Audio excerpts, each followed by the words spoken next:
So friends, the morning started a bit. Hello, Sofiar. Just like that, these are your boys. Everyone is in a good mood. Fast.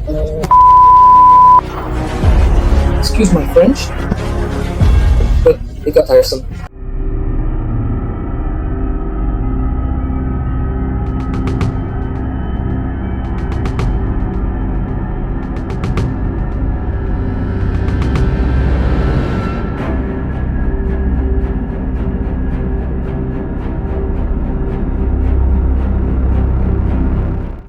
Please introduce yourself. My name is Valkyrie. I am the deputy commander of the assault company in Petmühle, and I am an assault medic. How did it happen that you became the commander of a military unit? I don't have any. I am a completely civilian person. I have no military education whatsoever. I am a volunteer in the full sense. I volunteered, and throughout the entire process, there wasn't a single reckless thought, no, not even any regrets. How many contracts have you had? The third contract. For 6 months each, right? Yes. And tomorrow you go in for an hour? Is that right? Yes, we were actually in position for 2 months, resolved some issues for 2 days, and then back for an hour. How are the living conditions there? Well, regarding living conditions, of course. Let's say that even washing your hands becomes something you forget about. So, wipes are our shower, our gathering machine.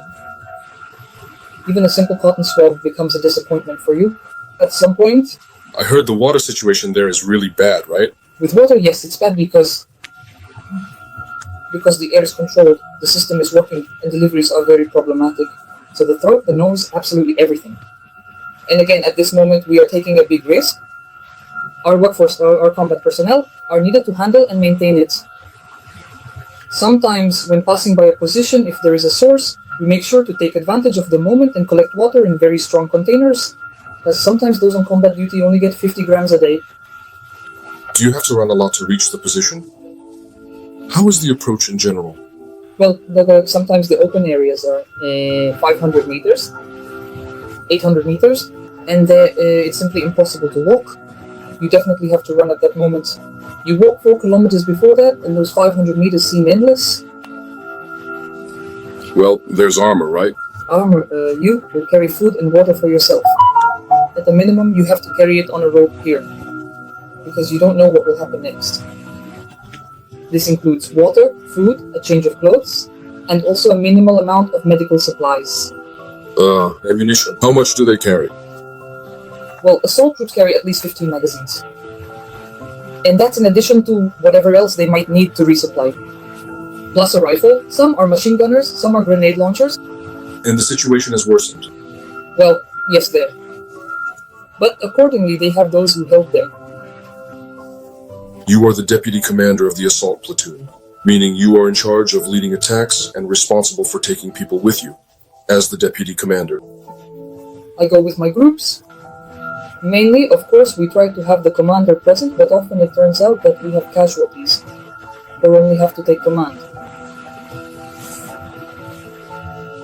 Did you by any chance participate in close-range firefights? We participated in the assault on Bogdanovka. The enemy was literally about 5 meters away from us. We had a forest strip in view, and there was the enemy. It was intense, but we ended up in a bit of a hellish situation because everything was in action there. They even brought in a tank. There were attacks with grenades, mortar fire, and cluster munitions. If there was a bird for 40 minutes, we couldn't even measure a person to meet them. Did the fear disappear completely? Or did you learn to control it, to focus your attention? Fear sets in when you return, and you have absolutely nothing. When you go out, you understand that you might not come back. We all understand this. But at that moment, you start to activate everything. Your head starts to throb. You have to understand, you have to think, because someone else might die because of you. And when you go out as a medic, it's a double burden. You have to do everything clearly, quickly, and calmly, so that nothing is poured on you at that moment. You have a clear task, so that besides yourself, even if a person is providing self-help, to say that something is happening there and you see some injuries, it means nothing. That is, at that moment you understand that a lot depends on you. It's a person's life. Father, son, husband, brother. So you carry a paramedic's backpack? Yes, of course. At least enough supplies to help 3 fighters, because physically you can't handle more. I am invited to the medical school to the same branch. I tell students, in some instances more than they know, because our medicine in our situations, civilian, is fundamentally different. People who come into medicine for revival just don't highlight this. They can't handle it. We don't understand how to do it. Our task is here and now. Because we won't be able to strike into dust and death anymore. I don't have medicine. But we have been shot by the betrayals of the beloved from which we were repelled from the groove. And our task is to save life. Recently I provided assistance to mixed individuals. They asked for help. The person had a penetrating wound from a blind hydra. We had just finished providing first aid, and the artillery groove started working on us. The evacuation urgently continued. I was returning, and I got hit twice. That is, already returning to my own position. I was just shaken by the blast wave, and I already came to in blood. Well, it's just that simple. Your motivation like that? Well, I know that in the brigade there's intelligence and camaraderie. Yes, and it really warms my soul, for example. It's amazing. Besides camaraderie, what motivation do you have? Well, if the motherland is in danger, then everyone goes to the front. I was actually surprised when the teacher, the commander, said, "Come." Well, I'm a completely civilian person. What am I going to do? On the other hand, what can I do? Well, you went along the fan line, right? No. That is no. I am a member of a motorcycle club. Night Valkyries. We are the moto sisters of our famous Night Wolves. And we sent humanitarian aid. It so happened that it ended up in a video clip. He recorded a thank you video for me. I recorded a response video. We started communicating. He said, "Come." He made me an offer that was too tempting. He said, "Come, we will be making hats." It was impossible to refuse. Of course, I understood that this was an assault hand. It's a responsibility, but if a person sees something, like in our experiment, if a person sees something, it catches everything. And he will try to do everything that this particular person showed in the field. I don't know what he saw in me at that moment, because I am truly a completely civilian person. I graduated from the Patriotism Academy, a whole motorcycle. And eventually I came to work. Here we are sitting, chatting. Yes, chatting, communicating. When I came, accordingly, we all go through KMB, which is the Young Fighters course. It doesn't matter what you can tell, who you were before, what you stormed or interstormed. Always look at the person. You will definitely go through the Young Fighters course, and until you are ready, no one will ever let you out. For us, a Spaniard is not a competition soldier, he is the father of a soldier. He is the person you can see at our positions here. He comes here and looks at everyone. It's very important for him to create a moral show. People often say that Spaniards, with their concerts and all that. Guys, that's what you say. While sitting on the couch, yes, in Mariupol. And secondly, why can't people who return from combat missions, from all this dirt and blood, allow themselves a little rest? Yes. Our commander, he does everything. ATVs, sure. Motorcycles, sure. The sea, here you go. Guys, well, you need to be in good shape. Because 90% of success in any task depends on the moral state of the soldier. At that moment, well, by the way, I wrote about the Barber Teddy in this context, that you don't understand how important it is for a soldier to adorn himself when, for example, when you're sitting there and you realize that all you have, but someone else has, is a damp sapphire. And when sometimes you check your phone, oh, we haven't had hot water for 3 days. Really, is that true? Guys, what is hot water? Please tell me. We didn't have any water at all, right? The soldiers drink 50 grams of water a day. I'm telling you, we didn't have water. We don't have electricity. Well, that's a real problem. I understand that somewhere out there, it's a globalization issue. Here, it's about rethinking these values. How much do you realize that, in principle, the problem doesn't improve this problem? In life, a person was deprived of this problem. Did you notice the moment when the war changed? From the moment you came here and, let's say, until today? Yes. What exactly has really changed? The enemy's tactics have changed a little because it feels like somewhere it's already sensed as a dying fire. Even now, being in the thick of it, even in 2 months, the situation has changed. It feels like they are squeezing out their last efforts to do at least something. They are trying to track us, trying to hunt us down. Scouts, again, some kind of babble, but somehow still. It turns out that the landscape has changed, yet we still manage to get through. I wonder, how is that possible? Why does it happen like this? What is the scariest thing for you in MMS? For me, the scariest thing is losing face. Probably, I don't know what could be scary at that moment. I'm sitting on the radio, currently handling logistics. Unfortunately, they didn't let me go to the science club. And when you hear that the group is having problems, it's frightening. It takes a lot of strength at that moment to endure your own helplessness, knowing that you are here and not there.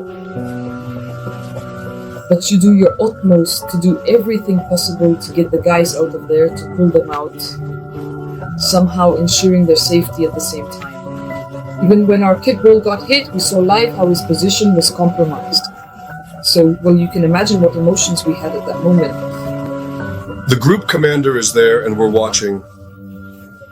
There hasn't been anything like this in human history. A war broadcast live, right? Well, we also remember footage of airplanes. That's also considered. No, well, that was once through an air layer like 10 kilometers. Well, yes.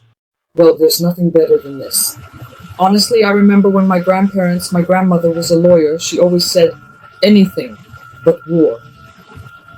These people didn't know what we were talking about. And now, when we see that children are born in war and die in war, just think about what that even means. When we came to congratulate the children in the orphanage for New Year, and they saw Father Frost for the first time in 5 years, these children stood there for 5 years, not knowing who Father Frost was. Was this in Dubai? This was in Donetsk. In Donetsk. Yes, we were in Donetsk, in Mariupol, and at that moment, well, you understand that it's everything. No matter how tired you are, no matter how hard it is here, you understand that this is our future, which we must take care of. We must ensure it. And how can we walk away from this? Well, I don't know. But citizens, this question is pressing. Everyone has their own choice. That is, defending the motherland is an honor. It is given to each of us. There wasn't a chance. I took advantage of it. I truly and genuinely believe it's an exceptionally rare and uncommon, 1 in a million chance that you might actually and genuinely acquire. However, society made me think at that specific moment in time when in a tranquil and peaceful environment, those who are often in wheelchairs refer to it as sympathy, pure wild compassion. When there is a war, unfortunately, it becomes statistics. You see how these guys in wheelchairs, even in a store, can reach for groceries from the shelves. And people just walk by. Only a few help. I want to ask, guys, is this also far from us? If the concept of war is absent for many but not for me, then these people, you in wheelchairs, are also far away. But they are there. How did this appear in people's consciousness? How much they are shielded? No, this is not mine. It doesn't concern me. Just, God forbid, it touches them. Well, that's necessary too. I understand some people can't pick up a gun, they would be a burden. But these people, they set up logistics, they provide transportation, they distribute supplies. Each of them, it's clear that without the rear, there is no front.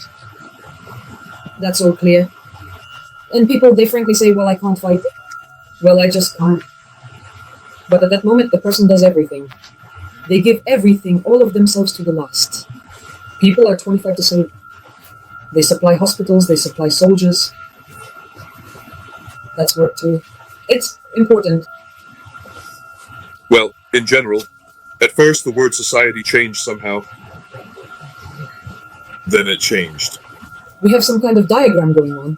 Somewhere, patriotism just kicks in, oh my, at some point, and somewhere, people are so indifferent that it amazes you. Patriotism is not about waving a flag and saying, yes, I'm Russian. That's not what patriotism is about. That's not why you should love your homeland.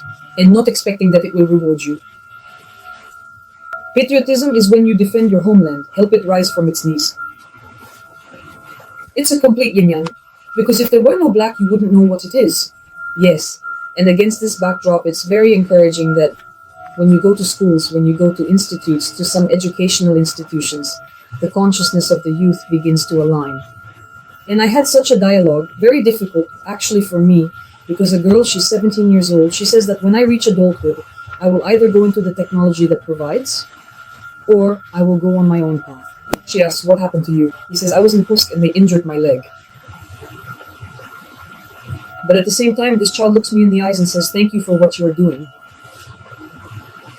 At that moment, I ran out of words and everything. I just felt a cold shiver because I didn't know what to answer her. This is not even the front line. This is not even the LBS. And this person, this girl who lost her mother, says thank you to me. And how can you retreat after that? Like, people write to me saying, well, you're a girl, you shouldn't be at war. First of all, who do I owe this to? Secondly, why am I being assigned a disability work group? And thirdly, this is written to me by a boy sitting on a couch. And don't you believe in Kuznets? What do you believe in? What will happen? Don't you believe that everything will be in Russia except Kosovo? Kosovo and Bessarabia? Exactly. Bulgaria, where are you going? We're all heading back to the position. The best job in the world awaits us. The great ones are waiting for us. For how many days? For how many days are you leaving? Victory. Unknown. It's just unknown. When they say you're not going for long, I think it's left for the two of us.